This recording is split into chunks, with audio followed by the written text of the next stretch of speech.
More on our top story this morning. The Prime Minister has been evacuated from the lodge overnight after a bomb threat triggered a major security incident. For more, let's bring in Peter Moroney, former detective and counter-terror investigator. Great to have you with us again, Pete. Hey, so the lodge is like our White House, right? A fortress. How big a threat does there need to be to get the PM out of there?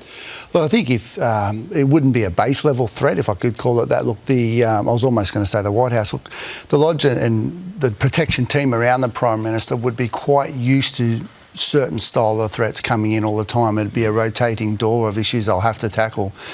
But to physically uproot him around, they obviously then took some sort of view that the threat, depending on what that type of threat was somewhat significant because they've gone through the efforts to extract him out and remove him for several hours while they searched the property. It's been spoken about a lot recently, the temperature of the community at the moment and a lot of things going on. Even he said we need to bring the temperature down just a couple of weeks ago.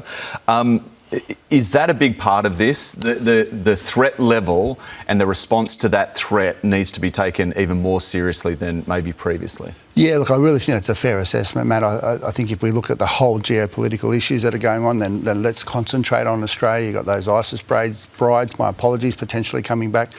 Temperature is rising as much as he'd like to cool it. He is the focal point, and hence a lot of that tension is going to be directed straight at him. And I think that's going to... I wouldn't be surprised if you don't see more issues like this coming up.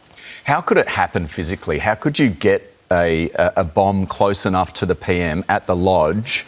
And given that he was at a footy game the other day walking his dog at Henson Park in Sydney with basically his security just tailing him behind. So we're pretty open, aren't we, with security with our PM.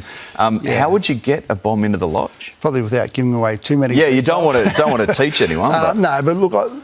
If we look at the modern day technology, you know, in terms of what a bomb could be packaged into and how small it could be, it wouldn't be overly complex. But you will have a layer, you'll have multiple layers of security down there in Canberra, particularly where the PM is.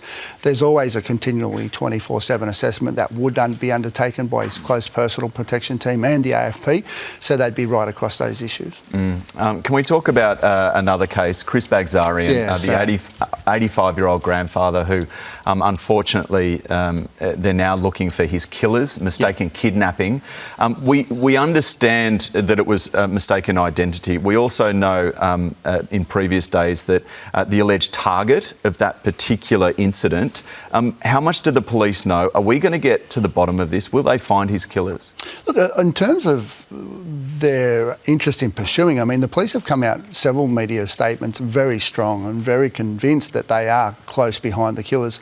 I think if we overlaid their movements since Mr Bagzarian went missing on the 13th, they haven't been too far behind the issues. They've flagged out media releases, in comes information, they find the safe house, in comes information about the car. So they are close, they know they are close in proximity. I think it will be only a matter of time before they do close in. I mean, the crime's abhorrent. It's so and scary. There'll be so many people out there that will know and have information that certainly come forward by all means. Yep, at all levels. Sons and daughters out there just thinking of their fathers and mothers too in our community. It just could happen to anyone. It's horrific. Peter, thank you. My pleasure. Thanks. Here's Nat.